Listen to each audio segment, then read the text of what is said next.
Hi friends, welcome to Malaology. I am Teresa, Doctor of Metaphysics, Ascension Guide, and Priestess, here to share fun and interesting ways to use Mala and Mantra to make a better life.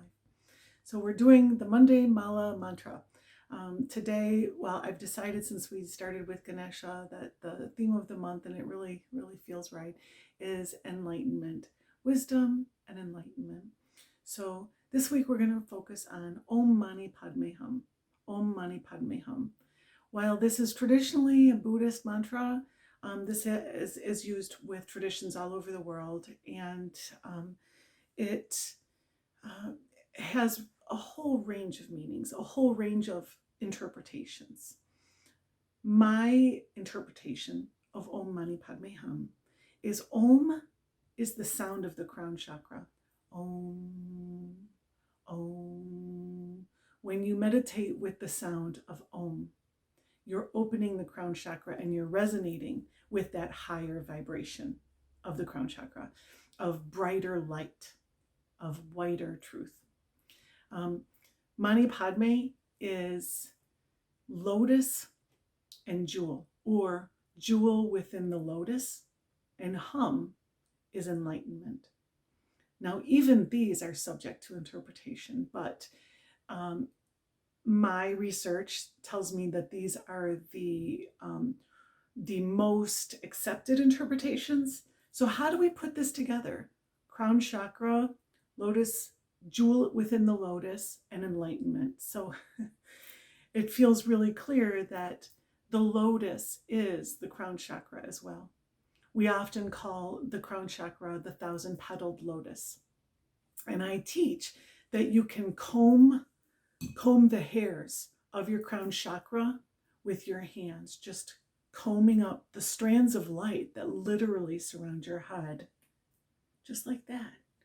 And I recommend that you do it every day, because the strands fall over time just with mundane thoughts, worldly cares, anytime that our energy takes a hit, anytime that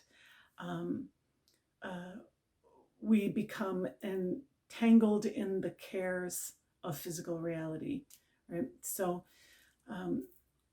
we're opening up and strengthening and resonating higher with our crown chakra when we do that. So that's a great practice to start your mantra with when you do the Om Mani Padme Hum mantra. So you're opening the crown chakra and you're recognizing the jewel within the lotus, and it ends with enlightenment or higher wisdom. So you can think of this as